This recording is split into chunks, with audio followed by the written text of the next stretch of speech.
Процедурата за добивање на македонско државјанство за 56-годишниот пациент во болницата во Бардовци, кој иако е роден во земјава нема никаква документација и поради тоа треба да плати 185.500 денари за 6-месечно лекување во болницата, тапка во место. Неговата ќерка за телевизија 24 вели дека се уште нема добиено никаков одговор од социјалниот работник, кој според неа е надлежен да ја заврши цела постапка до крај, односно да поднесе документација до МВР. Од страна на социјалниот работник немам никаква информација дали нешто социјалниот работник има направено или нема направено.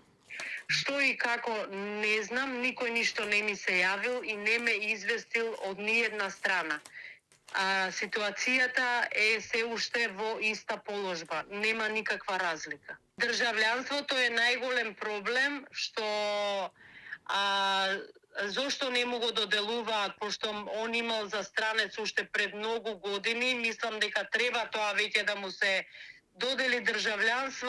Највеќе е потребата за лекување, за да може да извадиме книжка, здравство, за да може човекот да се лекува во други болници, каде што многу му е неопходно лекувањето. Претходно од МВР за телевизија 24 информираа дека во тек е изработка на лична карта за странец, додека за државјанство пак семејството или социјалниот работник ќе треба да ги достават сите документи кои ги поседуваат за лицето, со цел да се утврди дали има основ да му биде издадено државјанство. Телевизија 24 ја контактираше социјалната работничка која е надлежна за овој случај. Таа само кратко одговори дека без одобрение од управата на болницата не може да споделува никакви информации. Дополнително, од психијатриската болница во Бардовци за процесот за лекување велат дека во сумата се вклучени трошоците за сместување, оброци, терапија и испитувања во други здравствени установи, каде на пациентот му биле правени други детални испитувања. Оттаму ни испратија и информативна листа со преземени социјални интервенции од нивна страна.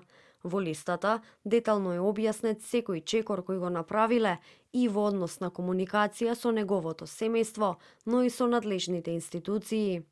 Од болницата посочуваат дека во моментот кога го примиле пациентот, тој бил со запуштен надворешен изглед и лоша хигиена, делувал дезориентирано, раздвижено и не одговарал на поставени прашања и не било возможно воспоставување на вербален контакт.